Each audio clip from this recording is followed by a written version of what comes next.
Okay. Hello. Who's ready for some excitement here this afternoon?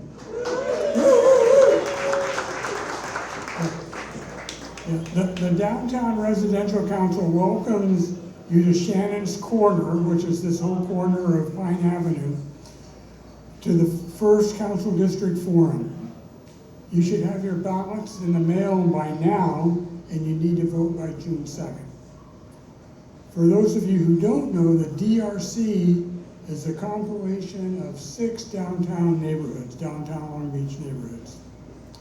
Oh, and if you see cameras, Long Beach City College is filming, or I guess videoing, the forum today. So we'll post it on the DRC website later on, and you can re-watch it. Thank you everybody for coming this afternoon, and the purpose of this forum is just to introduce the candidates for the first district. It's not a debate. I want to emphasize that. It is not a debate. Candidates will not be addressing each other. All questions will come from the moderator. Should a candidate want to rebut a statement from another candidate, they will have to save it for their closing statement. They can then rebut it at that time. From all the RSVPs we got, and people who submitted questions, we selected 7. As you can imagine, many of the questions were repeated. And so we selected 7, of which today we'll probably only have time for 6. I asked the audience not to shout out comments or outwardly cheer or jeer statements from the other candidates. Unlike the debates we've been watching on TV for the last week or so. A few guidelines for the candidates. They'll each have a 90 seconds for an opening statement. For each of the questions, they will have 90 seconds to answer, and the person who answers first will rotate. Then they'll have 90 seconds for a closing statement. And the timekeeper, Bob Kelton, has signs, and he'll keep the green card up for 75 seconds. He will turn it to yellow with 15 seconds to go. And when he puts up the red card, it's time to stop. And the candidates in alphabetical order are Anthony Bryson, Bach Goldman, Deb Kahukulimi, Rory Logan, Tamika Wagner-Ossio, and Councilwoman Mary Zendejas. And our moderator this afternoon will be Harry Salzgaver from the Grunion Gazette and the Press Telegram newspapers. Before we start, we have a few words from our sponsor, and Bob Kelton, the DRC president, will give us a word or two.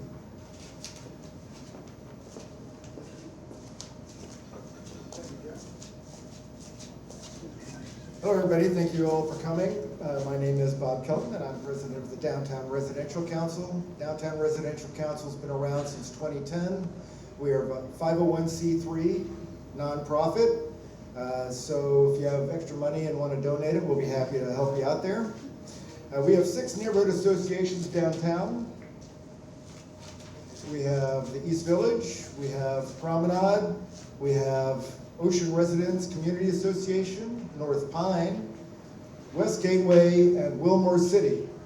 And thanks to everybody who's come from those neighborhoods. And if you don't know what neighborhood you're in, you can ask me later and I'll make sure you get in touch with somebody that's involved with your neighborhood association. Neighborhood associations are the backbone behind neighborhood involvement. I want to also thank our people that put this together, Jim Gooden and Pat Welch, who put a whole lot of time and energy into getting this organized.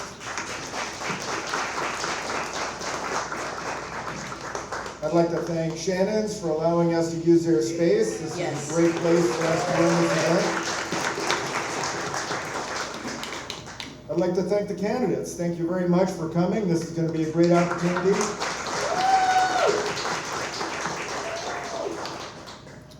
So really appreciate everybody being here. I'm going to turn it over to Harry now so he can start this off. Thank you very much.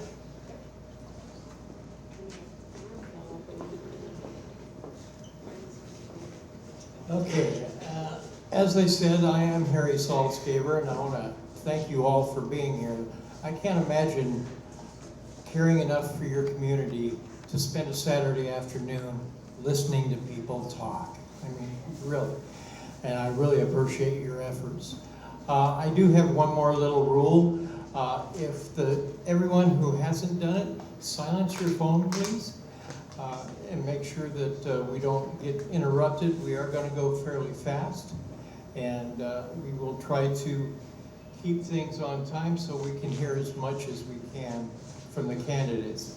These folks have stepped out to try to support their community, and I think we need to respect all of them, so I hope you continue to do so for the afternoon.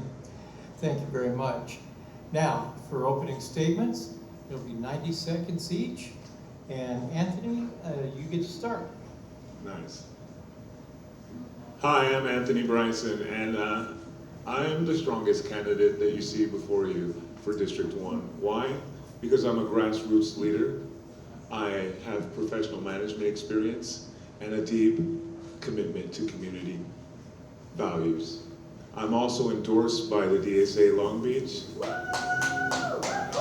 and endorsed by Organize for Peace.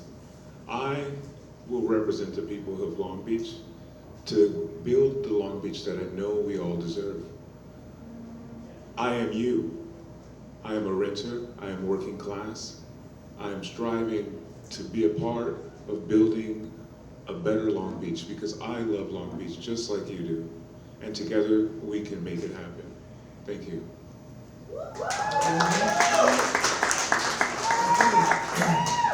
Next is Brock. My name is Brock Goldman. I'm pushing for an excellent Long Beach. You know, I live over here just like you guys do. You might see my convertible on First in Line. You know, I'm the council member that comforts you when you see their home, that leaves the light on for you. You know, Long Beach has been ranked a lot right now on lowest. It's poor to average. Because, you know, we're using politics. We're waiting for the economy to come back around, you know, on everything. And, you know, a fraud hotspot, extra spending too much. You know, but it's not how it has to be. We can move from good to great to excellent, okay? And my vision for Long Beach is to be continually ranked good as the best, you know, for quality of living, financial stability, quality of services, community, competitive industry, and doing the best with our assets. So I look forward to talking to you about that as well, and to remind you, encourage you, vote for BG. Thank you. Okay, next is Deb Kahukeli. Hello, everyone, and thank you all for being here, and thank you again for the candidates here for stepping up. I moved to downtown Long Beach in 2010 when conversations were about growth and opportunity here. Now the conversations are different. They're about safety, homelessness, vacant storefronts, and what business closed this month. This is frustrating because the city is telling us what we see is not accurate and just keeps spending and asks us to pay more taxes. This is why I'm running. I'm Deb Kahukeli. I've been involved in this community way before this campaign. I've served as president of PARA since 2012, which is a neighborhood association. I led the first playground in downtown Long Beach because that was when neighbors got together and we can get it done. I'm a residential realtor. I talk to residents and businesses every day on every street here. I graduated Cal State Long Beach. I worked as a senior operations manager and a project manager. I focused on solving problems and improving systems. This is personal for a lot of us. For me, I come from a military family. I'm a retired UFCW union worker. My family has personally faced dementia. Okay, Deb, I've got to pitch off.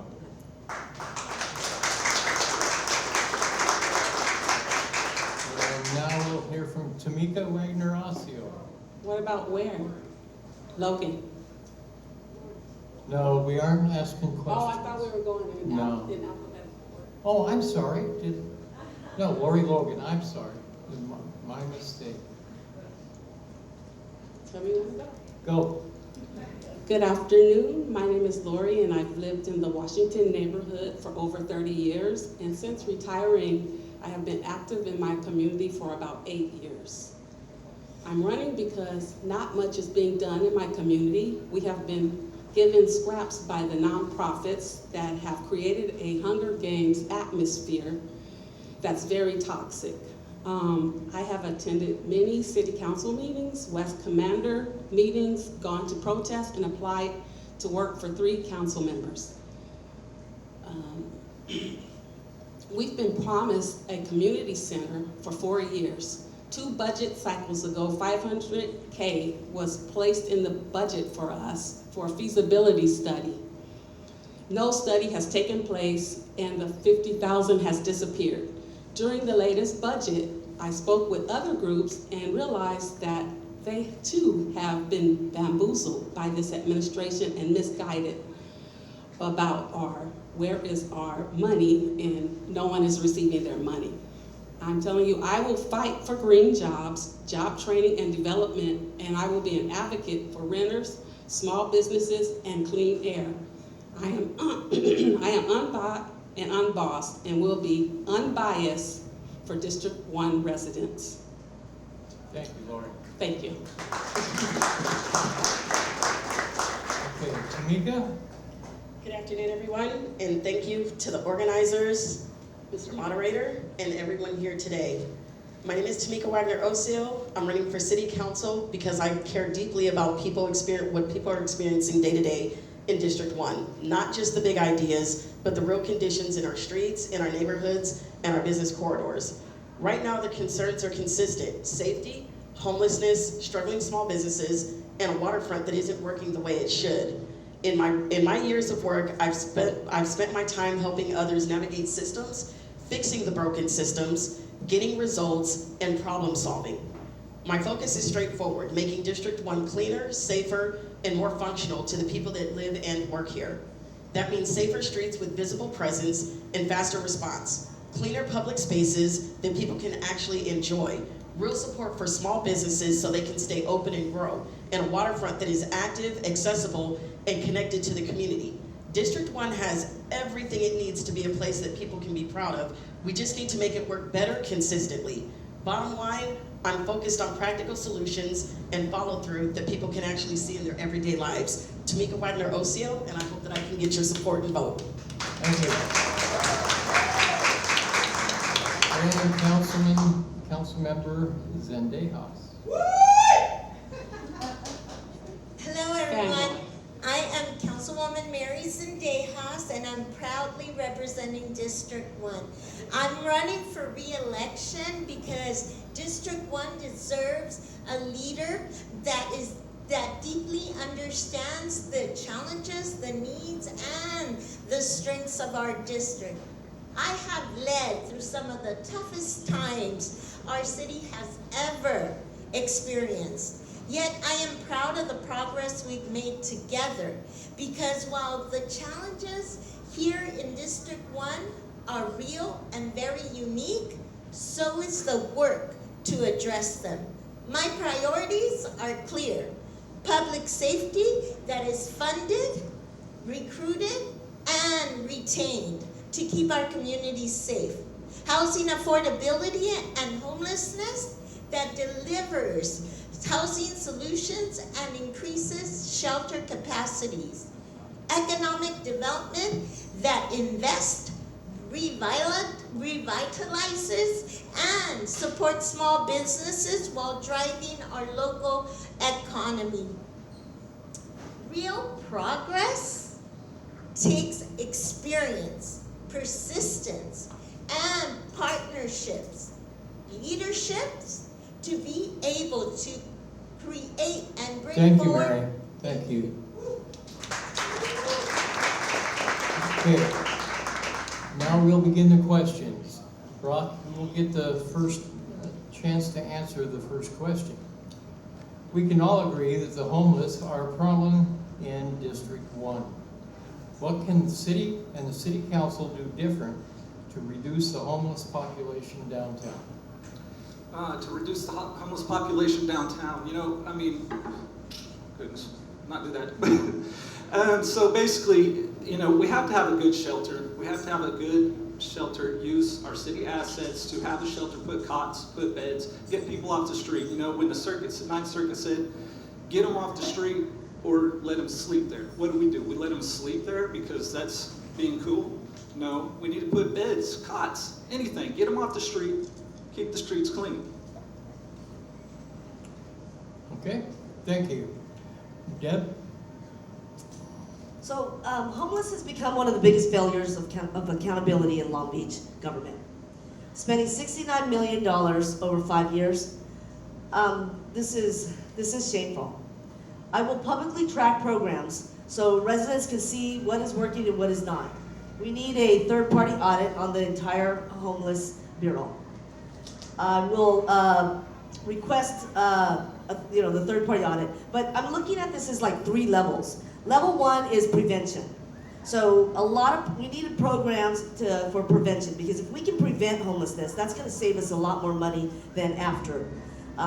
So level 2 is we need faster responses and accountability too. So when I know we're short on the police, but again, I'm going to get to that part if we get to it, but ought to need that for the funds. But we need kind of like a more quality of life officers to get there so the police can actually be dispatched to the real crime.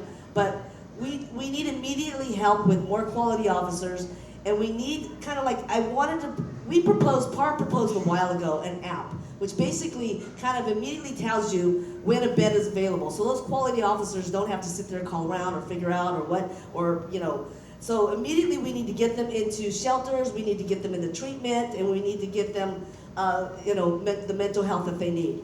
And the third level is more of a long-term stability. Thank you, Deb. I'm sorry. Thank you. Lauren. The homeless problem has plagued the city hall for decades. Our taxpayer dollars have been spent and spent and spent over this, and they've just been mismanaged in addressing this issue. So the fire department and the police department, their budgets have ballooned because of the homeless. And we're using a Band-Aid approach and not fixing the problem. We need to get to the root cause of what is causing this so we can really get it fixed. And now is the time to stop the shell game that is currently going on. And we currently have several nonprofits that are very effective on this issue with great success rates, but we don't support them. We give the money to outside friends in Los Angeles that no one even knows. So I just would like to work with the nonprofits that we have and develop with them, because they know how to do it way better than we do. So work with them to solve this problem. Thank you, Lori. Tamika. Hey everybody, is this thing on? I'm a homeless shelter provider. I've been helping families solve the problem of being unsheltered for the last 10 years. I started a nonprofit based off of my own lived experience of being homeless with my family after my mother experienced a medical emergency here within the city of Long Beach. That's what led me to advocacy, because I realized if it could happen to me, it could truly happen to anybody. The complexities of homelessness are very tiered. It's not a one-size-fits-all. There's no one blanket answer that's gonna solve the problem. But here's what I've done. I've developed an app that does real-time data tracking, cost allocation, incident reports, and a multitude of other things that I only have 90 seconds, so I'm not gonna take too deep of a dive into it. I'm the only person sitting here that can sit in a room full of auditors that understands the contracts, providers' service deliveries, and the things that are needed to really start to address this. When we talk about the beds in the city, there are currently, at the point in time and count, it went up from last year. There's currently over 3,500 people currently unsheltered in the city with only 1,500 beds. One of the things is that we're facing a budget deficit, as we all know, with the upcoming fiscal year, okay? One of the things that I'm gonna do, in or out of office, is begin to work with the city to leverage CalAIM funding through the community supports that provides homeless services that can be billed straight through Medi-Cal eligibility, and bring a cost savings to the city of over $13 million in the budget next year. It's not just about beds, it's not just about shelters, it's Thank about you, mental Tamika. health as well. Thank you, Tamika. Mary? Homelessness has been a challenge here in our district, in our city, in the region. And here in Long Beach, I've led on the homelessness emergency response, which drew in lots of funds to be able to, and resources to be able to address this. It is important to know that because of those efforts, we have our first year-round shelter that houses 125 beds here in District 1.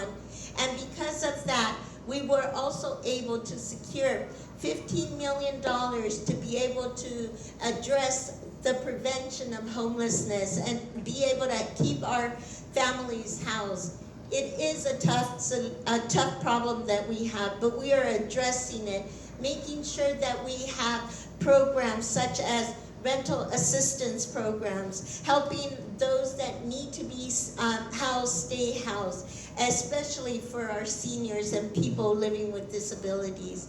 Yes, it is a tough problem, but we also need to address it, address the mental health issues that are out there, and provide services that will help our people experiencing homelessness work around those issues and provide them, put them on a path to permanent housing. That's the solution that we all want and that we're working towards.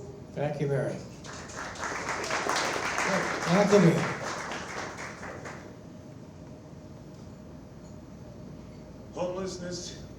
Homelessness here in Long Beach is a crisis. I have an approach that I believe can work for our community of unhoused siblings and residents here in Long Beach. Things like changing the hours of operations from these shelters. 6 to 6 does not work for everybody.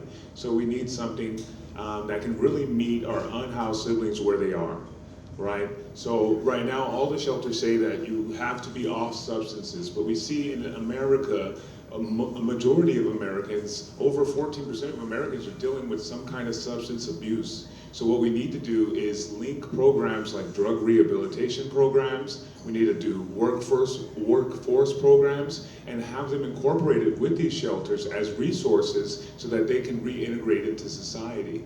We want them to be productive members and we want them to be housed. I stand for housing here in Long Beach, and that means any renter, any tenant, and anyone who's on these streets. They deserve to have a roof over their head. But meeting them where they are means maybe establishing some mobile centers or an encampment zones for those who want to experience a more nomadic experience, right?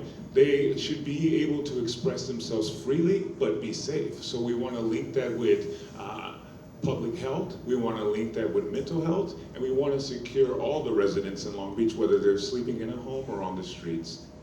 Thank you, Anthony. Okay, on to question number 2. Deb, you get the first shot at this one, okay? The city has projected a $60 million budget deficit for fiscal year 2027.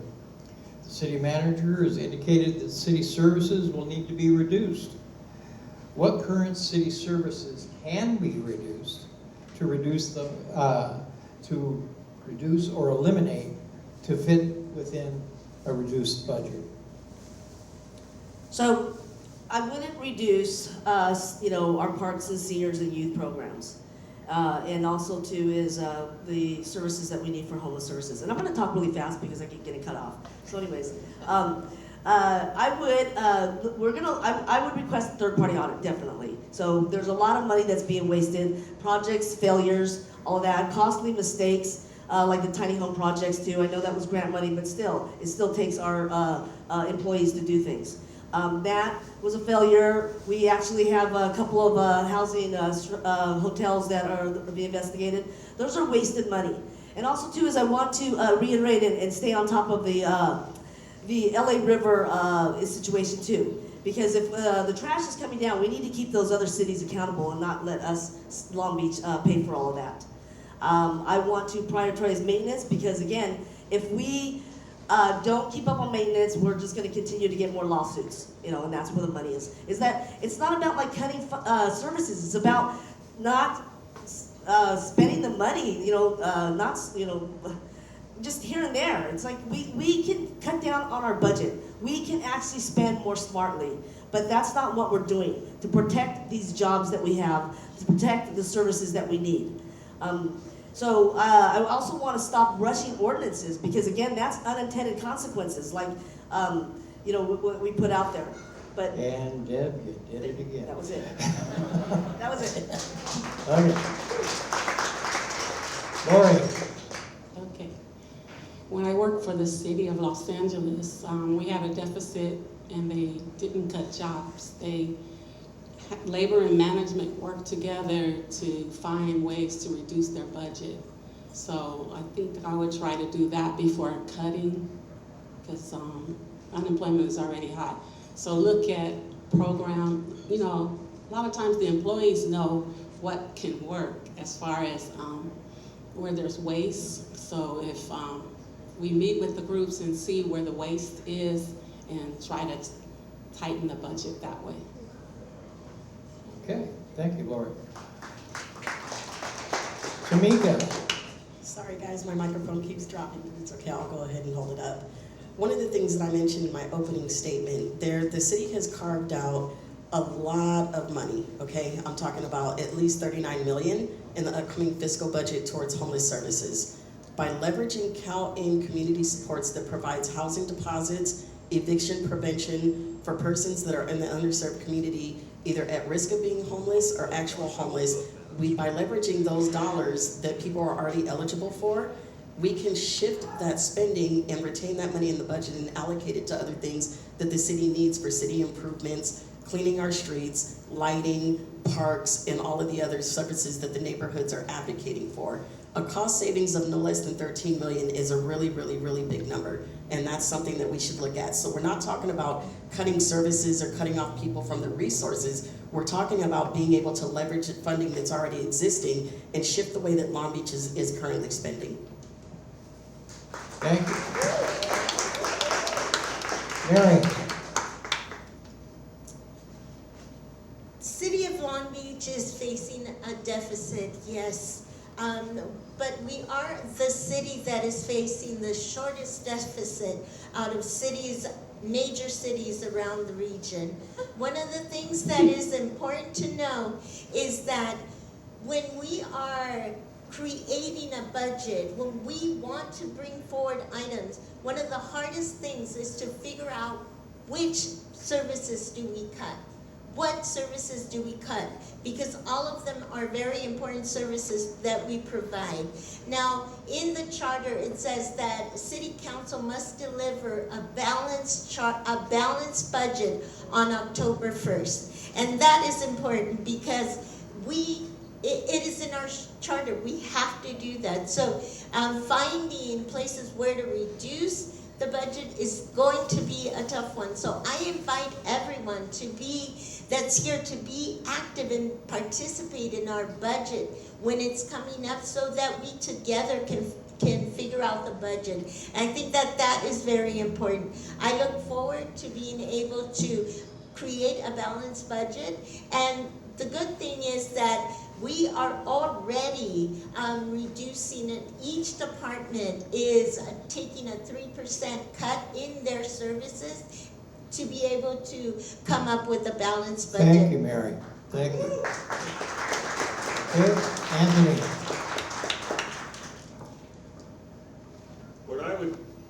What I would do is make sure to reallocate funds from failed strategies and put them into community-based solutions. A lot of our deficit is related to police misconduct or city settlements. So really, how are we treating the employees of Long Beach, and how are the employees of Long Beach treating us as residents? I really want to reimagine how we see Long Beach, what we're doing in Long Beach, and how we are using the money that is occurred here in Long Beach or accrued here in Long Beach.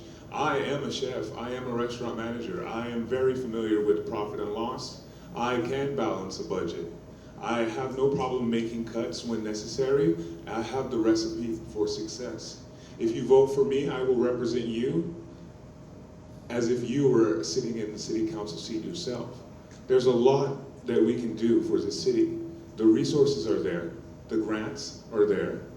We just need the person with leadership that I possess to really look at the situation, figure out where the cuts are needed, and how we can better operate as a community.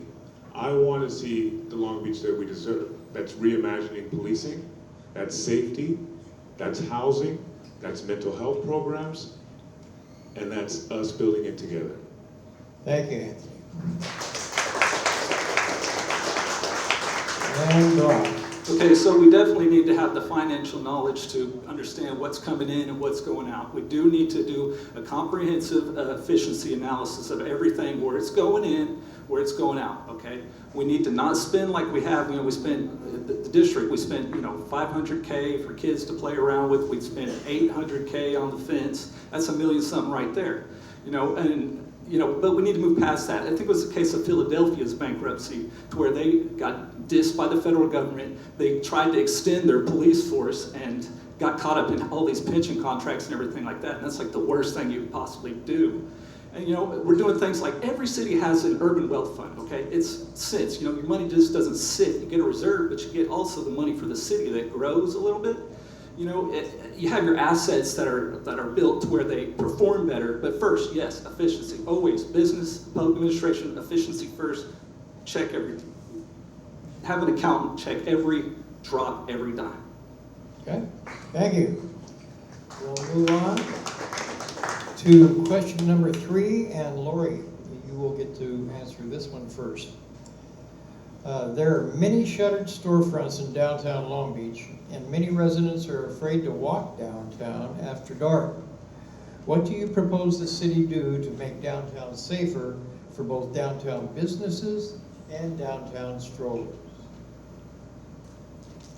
I think that problem is related to homelessness.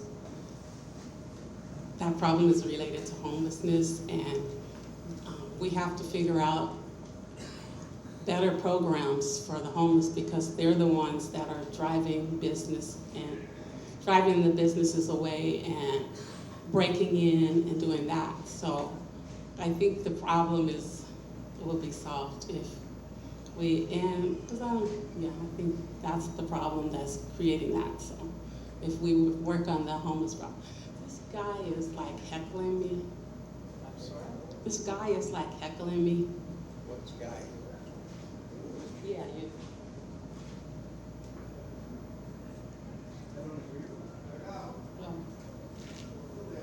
I suggest you just go ahead. Yeah. And look somewhere I was else. finished. Okay.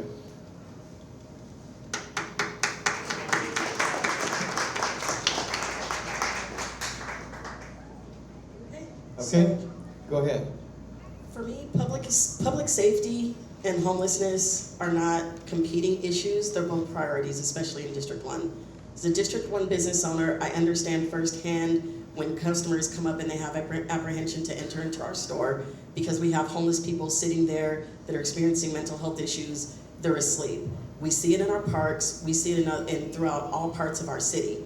So for me, public safety is foundational. We need visible, responsive, and coordinated approach to safety. First, increase consistent police presence in high traffic areas and the business corridors. Second, I would work on improving lighting, cleanliness, and enforcement of quality of life issues like the vandalism and disorder. Third, strengthen the coordination between police, code enforcement, and city services so that problems are addressed quickly and in a timely manner. In District 1, safety impacts whether people go out and shop, invest. It affects everything. If people don't feel safe, nothing else works. Safety has to come first. Thank you. And Mary? Public safety continues to be one of my priorities. I am the only candidate endorsed by both our police officers and our firefighters. One of the things that we need to make sure is that we have our public safety departments fully funded. More recruits are in the pipeline right now than ever before in the history of the city. It is important for us to be able to work together and be able to provide safety. Yes, we have issues here in the district and in the city, but one of the things is that we need to be able to have our departments funded so that they can respond in a timely manner, so that our neighborhoods feel safe and our community feels like they are in partnership with our police department to be able to create that safety. And also more activation in the downtown, because that always brings out everyone to be able to feel safe in our neighborhoods. Thank you, Mary. Anthony. For me, I want to see vitality in the corridor. I want to see liveliness. Right now, we do see a lot of vacant storefronts, and that's a big problem. That's an element that brings the unsafety right to its front door. What are we doing about that as a city? If you elect me, I'm talking about expediting permits, making it a lot easier, setting up pop-ups so that people can, utilize those spaces. We have a lot of entrepreneurs in our city. Let's back them. Let's give them the ability to grow, right? When it comes to community safety, I want to reimagine policing. That's less militarized vehicles, more foot patrols, more bicyclists, engaging with citizens on a level that we have never seen here in Long Beach. The reality is there is a homeless issue, but there also is an issue with the vacant storefronts. The fact that in District 1, we don't have too many grocery store options. There's a lot that we can do for this city, and particularly here in District 1. But it's gonna take us collectively working together. It's gonna take you first voting for me, and then together we can succeed. I know that community safety is a priority. I know that there's a deficit in our city. I know that there's a police shortage. I know these things, and I can tackle these things with you and for you. Each thing has a plausible solution. Our policing can do better for our community by engaging in our community with more foot patrols, more cyclists. Our buildings will do better if we are putting businesses in these vacant storefronts. Our city will thrive. Okay, thank you, Anthony. Rob. Okay, so basically, to make things better, I mean, really, we just need to have a better attitude. We need to fix our finances, but also we need to,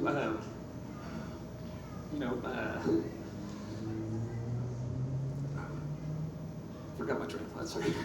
Okay, but we just need to get the police to where they can do more, to where we don't have to, still be human rights and everything cool like we are, and make sure we do that, but at the same time untie their hands a little bit.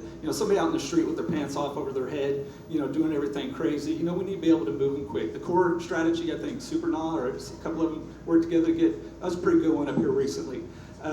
And just stuff like that. We need a blight initiative. The Metro really poured a bunch of people into District 1, and we need to work with them. I even tried to call them and say, hey, I'm running for city council, can we do something about this? Just to get the Metro working a little better, and stop, pushing people away from business and stuff. So, quality of life includes when the system does well.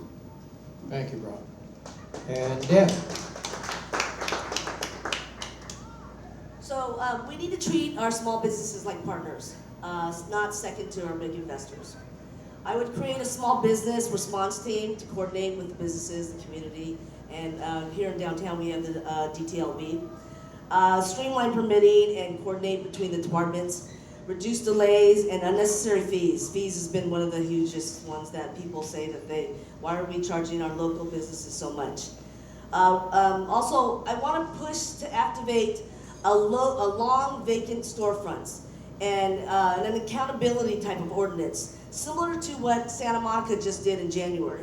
And they just passed the strongest vacant ordinance with commercial vacancy storefronts, and they are actually making them pay fees as time goes by. And we need that here. And I would support pop-up retail, adaptive reuse, prioritize small business owners, and regulate and enforcement, especially with the food carts and the food trucks. I know that just came out. But again, what I was talking about earlier is delays. There was a study for the food trucks in 2022, and we're just now getting that ordinance 4 years later.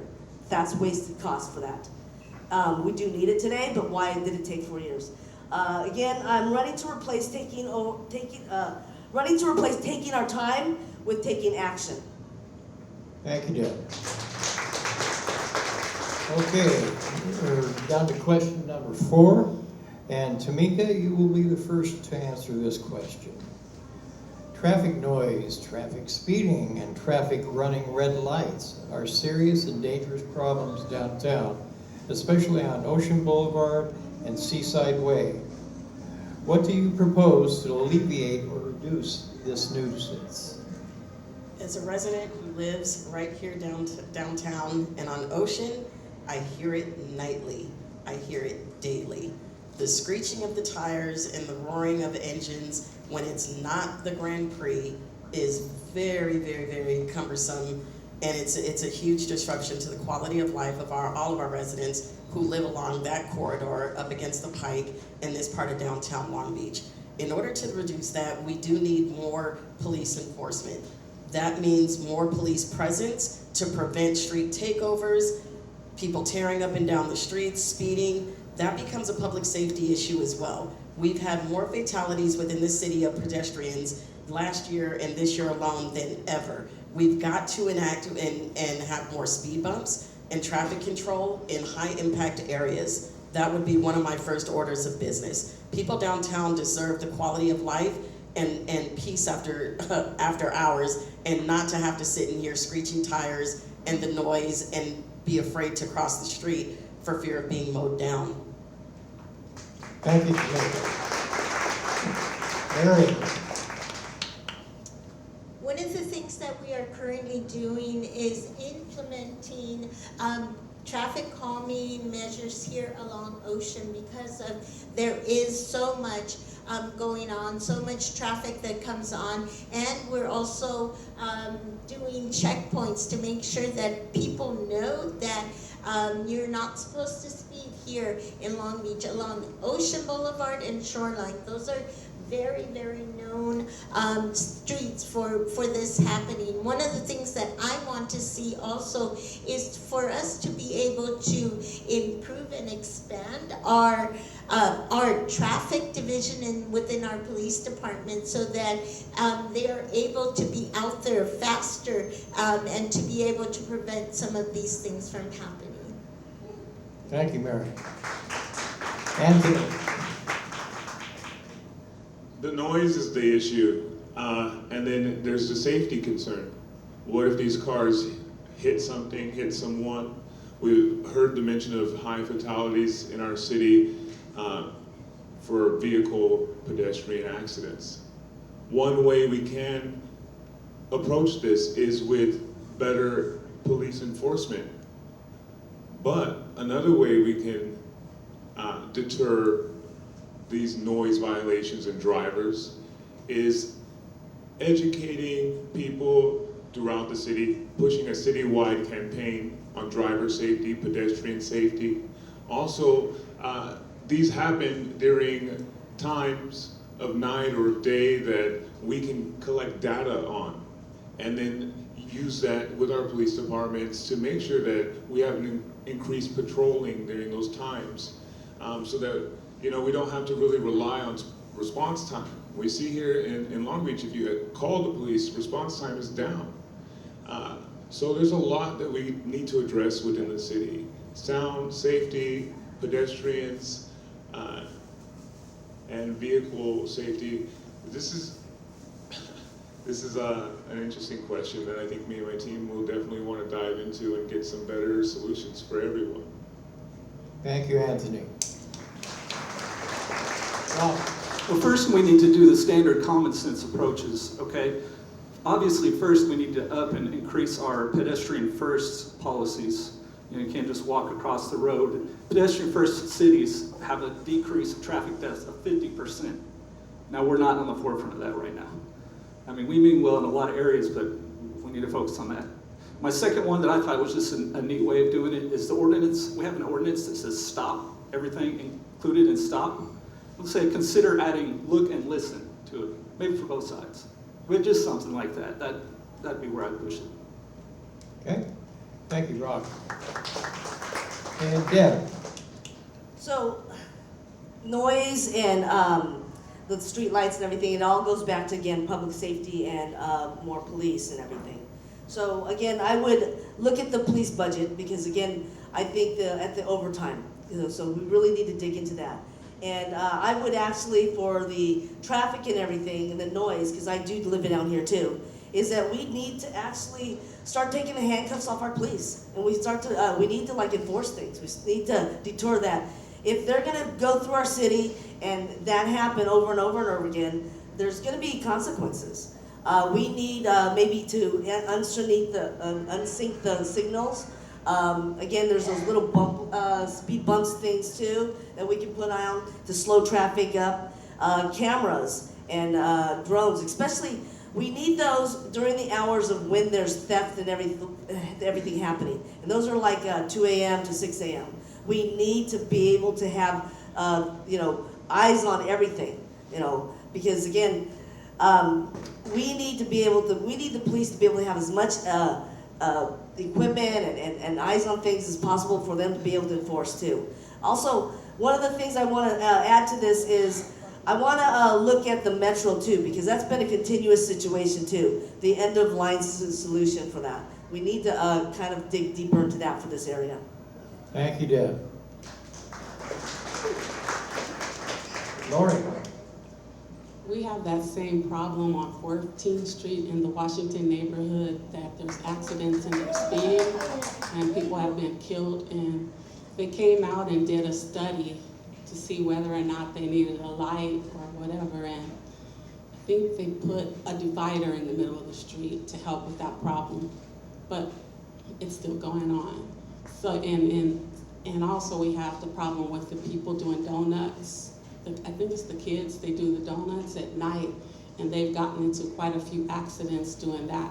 So I think the police need to patrol more, because if they know the police are gonna be there, they're gonna slow down, stop, or find another area. But we have to keep trying different things, but I don't think the police are very engaged. So I think they need to re-engage on this issue, because too many people are dying because of these speeding cars. thank you, Lori. Next question, Mary, you will be the first to answer this one. Parking downtown is a headache for residents and visitors alike. The situation is exasperated by building new apartment buildings and condominiums without sufficient parking for the expected residents. Many units house residents with 2 or more cars, and many units were previously built with limited or no parking for residents. How does the city improve downtown parking? Thank you for that question.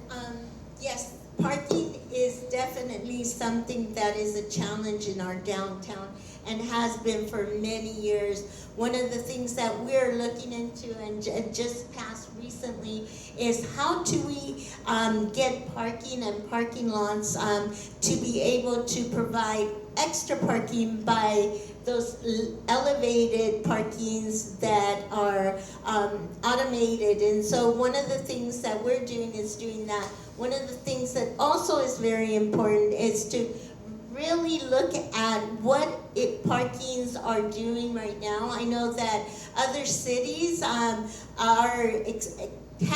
had preferential parking, which is something that I've been looking into for a while. One of the things that that needs is that it needs residential support. So it comes from residents to be able to say yes, they want that.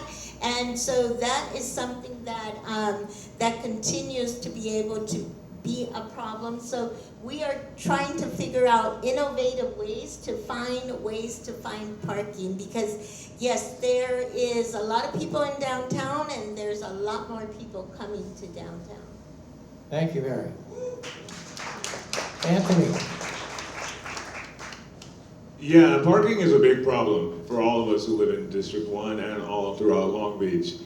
In my neighborhood, people literally park in the street at night. So it's a nightmare, but I have solutions. I'm talking about let's explore the parking of existing parking structures that already exist here in the city and how we're not utilizing them. Let's start utilizing them. Let's look into subterranean parking structures and how we can create those or revitalize those if they already exist. Preferential parking permits for everyone who lives in District 1 is something I'm definitely gonna push for, right? Because we have the Olympics coming into town and we already can't park now. So now we need a solution. Now I'm that candidate to get that parking solution for you before the Olympics get here. When the Olympics get here, there's gonna be an influx of people. All the people in downtown. That's us not looking. That's us having to spend hours each night trying to find somewhere to park if we don't have a garage. I'm telling you, let me fight for you for parking now before the Olympics is here. I'm talking about preferential parking permits for residents. I'm talking about parking structures. I'm talking about subterranean parking. I'm talking about solutions for parking. Vote for Anthony Bryson. Thank you, Anthony. Okay, Brock? Okay, this is a good example of something we can use. You've heard the phrase good to great or good to excellent, as I'm saying. Okay, so we don't need people to have to work their whole lives, not be able to go out on the weekend because of a parking spot. Okay, and in the past we're thinking about throwing up structures like the crank ones, you know, like 5 in a row and things like that. Really, it's just another example of upping the technology in the city. That could be an example of doing that, okay? A smart parking app that works. We don't even know what's out there, what's floating in the sea of parking. We need something that comprehensive, that knows every spot, one that works, not one that doesn't work like one we have now. But knows every spot, and then we can, you know, check for the parking spots that way. Okay, thank you, bro. Yeah. So I would conduct a full downtown parking and traffic impact audit, because again, we need to identify these spots that are not being used. I agree with Anthony, where the structures, that we have plenty of empty structures here that are not being used. And so the city needs a partnership with them or something to open them up. Require new developments to provide realistic parking when they build these. Instead of dropping the parking requirements, we need to up them. We need to work with the businesses, residences, agreements during off-peak hours. We need to audit the empty parking lots to utilize them 24/7. I don't support removing any parking requirements. We need stronger parking requirements because we have been dealing with this year after year after year. And this has become a quality of life issue with people. I've driven around here to go door knocking, and I just don't understand this. We need to figure out a solution yesterday. And so downtown residents, they shouldn't feel like they're competing for parking spaces. I think with a lot of the residents over by the courthouse, I think we need to look at areas that we do need to do permit parking here. Thank you, Deb. Lori? I agree, parking is a problem, because in my neighborhood, they park in the middle of the street, they park in the red, and when you go to turn the corner, you can hardly see because they're just parking wherever they can, and especially if you work the late shift, there's nowhere to park. Because one of the neighbors, she was getting like a lot of tickets, and she went to court, and she told the judge that there's no parking, and I have to park in the red, and he forgave her because he knows that's a problem. And that's just a problem. And one of my neighbors was suggesting that we have a structure and like do a shuttle to shuttle people back and forth. Because if you work the second shift, you just won't have any parking. You have to get home early, or people that can't even leave, or they save 2 parking spaces. And so parking is really a problem. And also, if we have better paying jobs here, it'll be more local jobs, and that'll cut down with the need to have a car and have to drive so far. So if we can bring local jobs in, that'll help with some of the parking. Well, you won't need as many cars because you have a local job. Thank you. Thank you, Lori. Tamika? Parking is an issue that all of us are all too familiar dealing with living in the city of Long Beach, not just downtown. Even on my way here today, my anxiety kind of started to go up because I knew I'm coming downtown, I'm coming to Pine and Broadway, and I know that parking is going to be limited. I parked in the adjacent lot and I prepaid $15, to be able to sit here at this event for the convenience of being able to come up here. I've thought long and hard about different parking solutions, and some of my initial plans include, I'll just kind of go into it, and I'm a person that loves leveraging technology where we can, but real-time parking apps that show available spaces in real time, so that when you're coming to an event and you have something scheduled or you want to come to your favorite eatery, you already know coming into the downtown area where you're going to go to find the parking.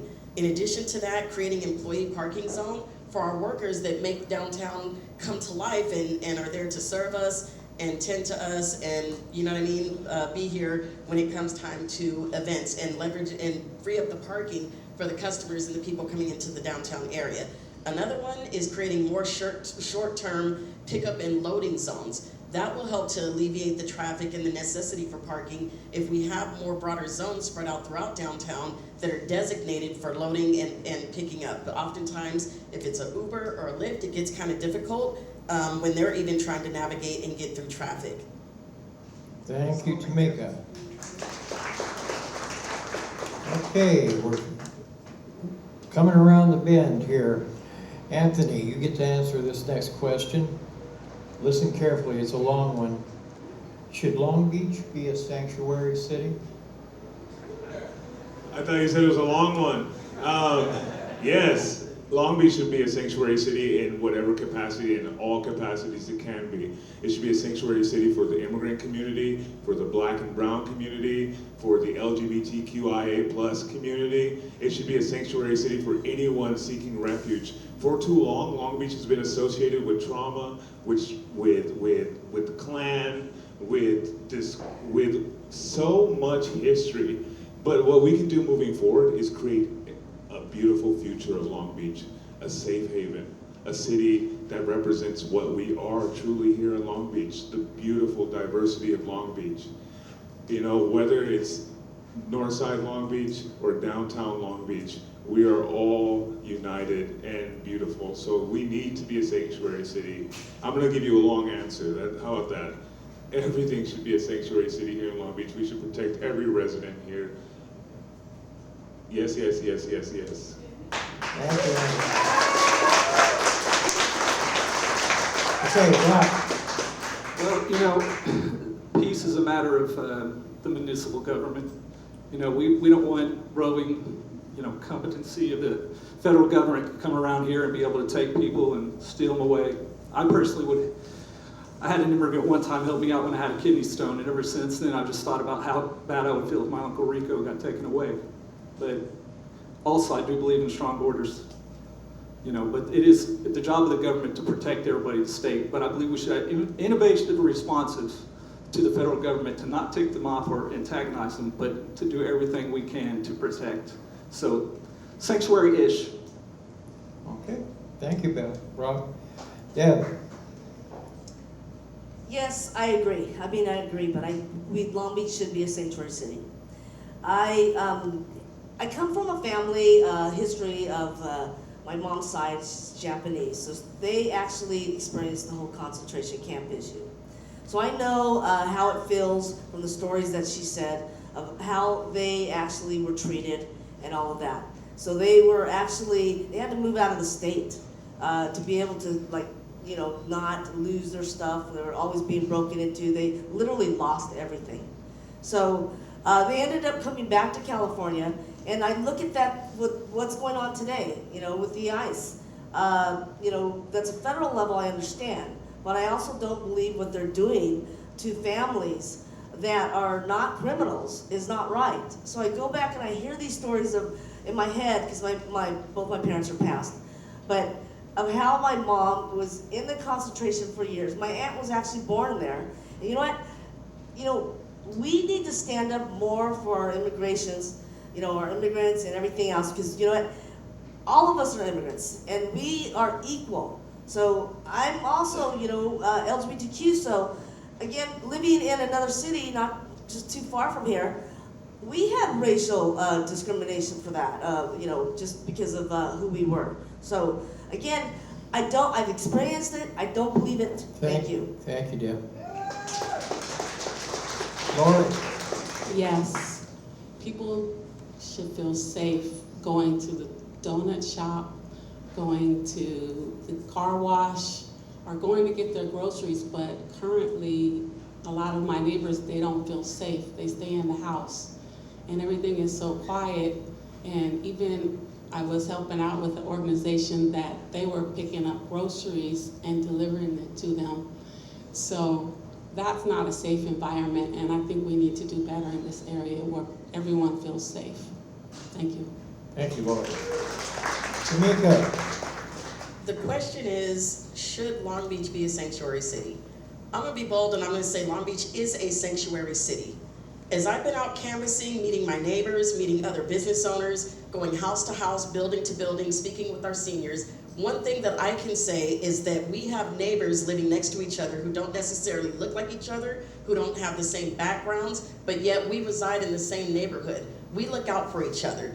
That's what makes Long Beach so special. Our pride community being able to celebrate openly and publicly, our immigrants feeling safe to be able to take the kids back and forth to school, to thrive with their grocery stores, their businesses, as well as all the way over even to Cambodia town. So I'm not just talking about District 1, we're talking about Long Beach as a whole. Being able to celebrate Martin Luther King Parade and seeing everybody of every background, every color, every demographic coming out from all parts of the city, that's what makes Long Beach thrive. The more we strengthen each other and we look out for each other, the more we'll grow. That's why they're coming for California. That's why they come for Long Beach, because we are who we are. I'm proud to say I'm from Long Beach.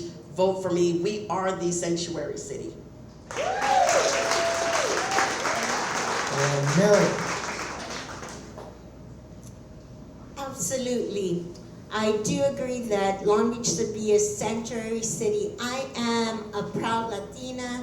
I am also a proud immigrant. My parents came here undocumented and brought me here to the United States at 5 years old because they had exhausted all of the medical opportunities that we had in Mexico, and they needed to make sure that I had all the medical attention that I needed since I had polio at 8 months old. So this is why I've been a champion for our Long Beach Values Act and worked hard to strengthen it. This is why before this administration tried to attack our community, I championed the Justice Fund and will continue to champion the Justice Fund, where it provides a lot of resources for those individuals that are going through immigration and having to deal with the court system and don't have representation. Because one of the things that is very well known is that if you go into a courtroom without an attorney, the court is already decided your case. So that's important for us to continue having programs like this to help our immigrant community and to make sure that our immigrant community knows that they belong. Thank you, Mary. And thank you to all the candidates. You've been succinct enough that we're going to do one more question, okay? And this question, we'll start with Rob, okay? Should the city be involved in rent affordability? And if so, how? Well, absolutely. That's part of city planning. That's one of the number one great things about having a good country and a country that can afford things like that. Is basically to, when you build in buildings and you kind of mandate for them to have like a middle income or a lower income tier to be able to cover everything, and to, just to build it in to where it's affordable, to where it's actually a sustainable city to where people can afford to live and, do things like that. So yeah, basically I would make policies that definitely includes in buildings when they're made and in areas to keep it the way it's built to where it's, yeah. Thank you. Deb?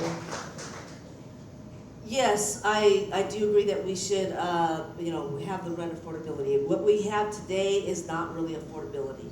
The builders are building, there's a certain percentage that has to be allocated to affordability, but from everybody that I've talked to, and I've seen it too, is that it's not affordable. We need some type of clarification with our builders of what affordability is in our city.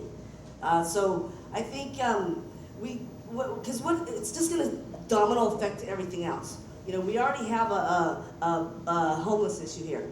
So we can't price out our seniors and our low income, you know, because they're gonna end up on our streets. So this is the part of proactiveness that needs to happen to be able to not have people, you know, not be able to afford their rents. I think there's different ways that we can look at this. You know, I think affordability also is about, you know, looking at different ways that we can kind of create housing too, because it's not just in the big high rises and all that. We need to look at fast tracking a lot of housing and use stuff like that, because the longer time that we have for permits and all that, that's going to cause the cost of building it or creating it to cost up, and that's just gets passed on to rent. So we need to look at cutting a lot of the processes to it, so at the end of the day, rents are lower. Thank you, Deb. Lori? My neighborhood is eligible for HUD funding, and they were asking the question, did we want money allocated for housing? And everyone's like, every time they build a new building, outside people come in and they don't rent to the people in the neighborhood. So the housing that comes in, outsiders are getting the housing. For example, on 14th Street and Long Beach Boulevard, they're developing a new building, they're building it. So they asked for people to apply. So I emailed and they responded the day before the application was due to say there's gonna be a list. So I emailed back to put me on the list.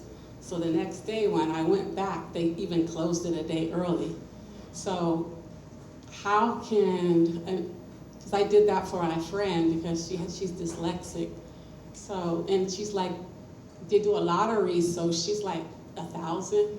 So it's like, that's your hope, the affordable housing that it looks like, because they're supposed to make so many units available for Long Beach residents.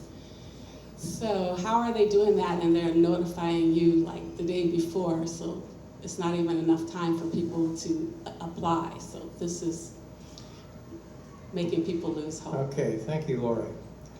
Tamika? Rental affordability is one of the biggest crises that we face in all of LA County. With regards to Long Beach specifically, whether it is our low-income residents, even our working class, and especially our seniors, at every turn it seems, people are being priced out of their independent living.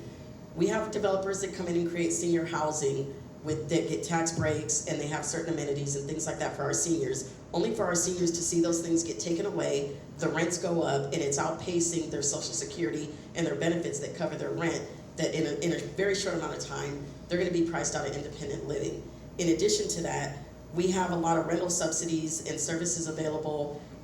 Even most recently, Long Beach opened up the rental assistance program for low-income and struggling renters. I would like to see that expanded to homeowners as well. Just because somebody rents or owns a home doesn't mean that they also don't struggle with their mortgages and the resources and the lack of available resources. In addition to that, just when we look at homeowners versus the renters, the subsidies given out, but one of the other things I would like to see is more workforce housing developed for our first responders, people that work within the city of Long Beach, our teachers, so that they can live and afford to live and actually stay in the city that they serve with all of us. Thank you. Mary? Housing affordability is definitely something that is a big concern to all of our residents here in the district and throughout the city. One of the things that I'm very proud of is to be able to say that I've championed inclusionary housing, and inclusionary housing was only dedicated to the downtown area, but now I'm proud to say that inclusionary housing has now been spread citywide, and that's important because everybody deserves to live where they want to live, not just in high density locations. So that is very good. We also have a program for first-time home buyers through the city of Long Beach that helps guide and be able to afford getting your first home, and that's important because that's where housing stability begins. Thank you, Mary. Anthony? When it comes to housing affordability here in Long Beach, my approach is going to be rent control. You know, I want to see housed Long Beach remain housed. Some candidates up here made their living in real estate, which mainly means they made their millions of dollars off evictions, off rents, and I'm a renter, and I'm. Don't attack. I didn't say names. I'm not attacking. Don't attack other candidates. All right. Thank So you. respectfully, this is fact, but this is the reality. Answer the question. I'm answering the question. This is the reality. Rent control will save residents here in Long Beach. As a city, we are saying that we can increase rent annually by 8%. That's too high. The state of California says the lowest we can do is 3%. I want to see us at 3%. It's too long we've been spending over 30% of our income on housing, a place where we just go shower and sleep and go back to work. I want to see residents living and thriving.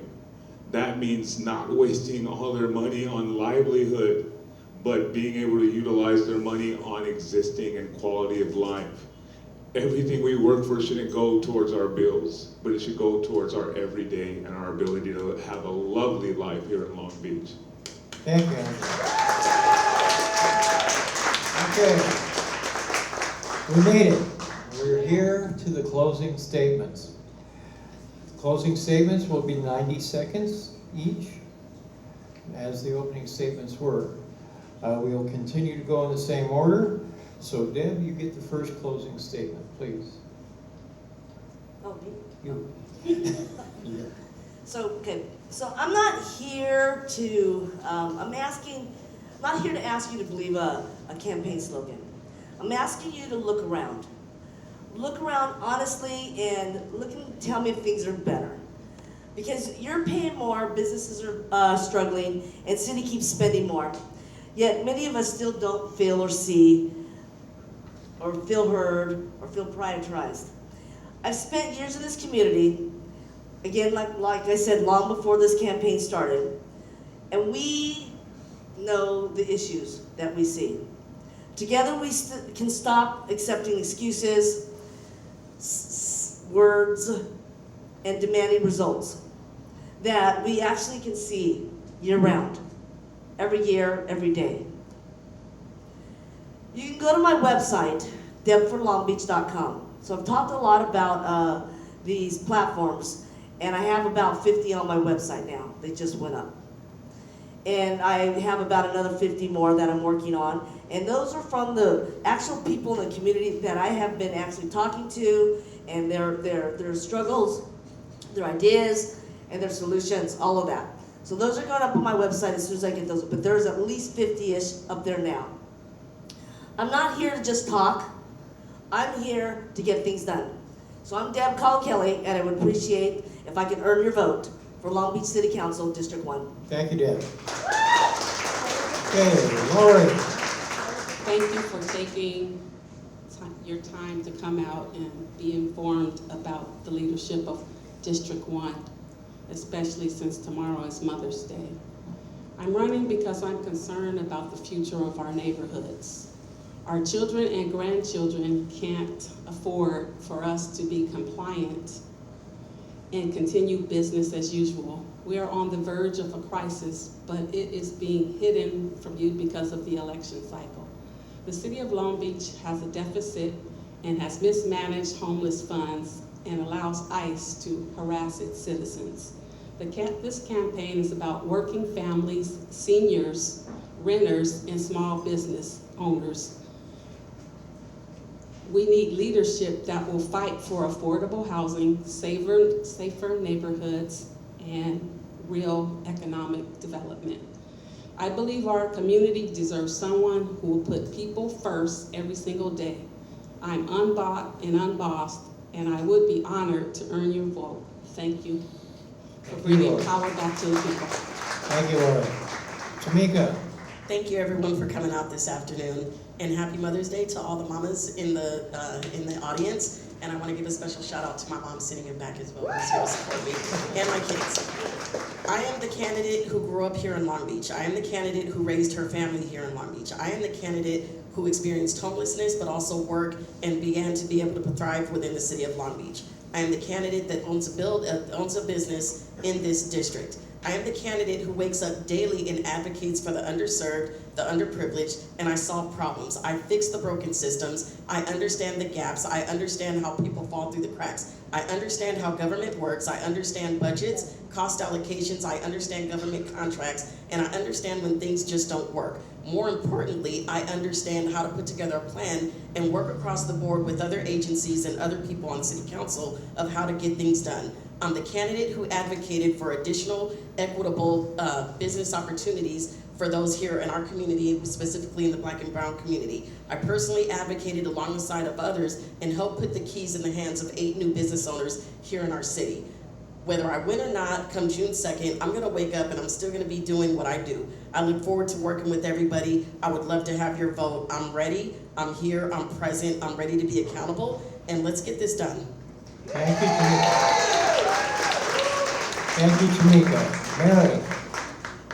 I know how to fight for District 1, and I will continue to lead with integrity, transparency, ensuring that every family has a real opportunity to thrive. This city raised me. This district has my heart, and I am not done yet. There's still a lot more work for me to do.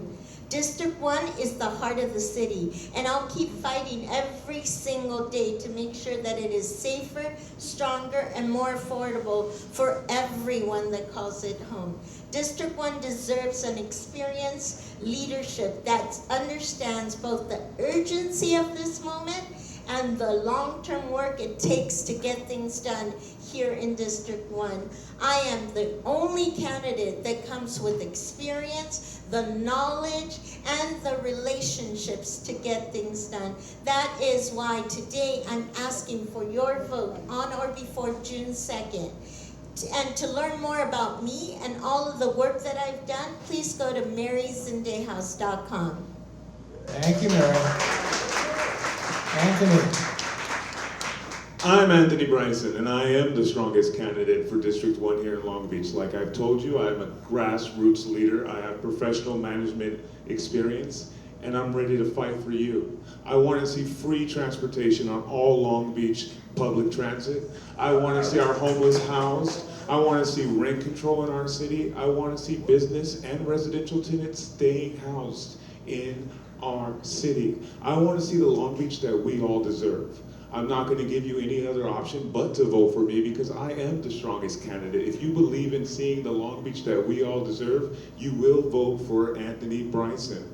I believe in you, and it's going to take all of us working together to build the Long Beach that we deserve. Each of us, together, we can take back Long Beach. Power to the people, because all people have power. Thank you. Thank you, Anthony. Rock? Okay, folks, just remember, we want to move from good to excellent. Whoever you think that does that is going to do that for you, remember the key is in your hands. Okay, this is where you're the politician. You're the one that pushes for the change that we've been talking about up here. Okay? So just remember that and vote BG. Thank you. Okay, folks, we are now at the end. I want to tell you, this is not easy to be up here. Trust me, it's not. I'd like you to give another round of applause to all of our candidates.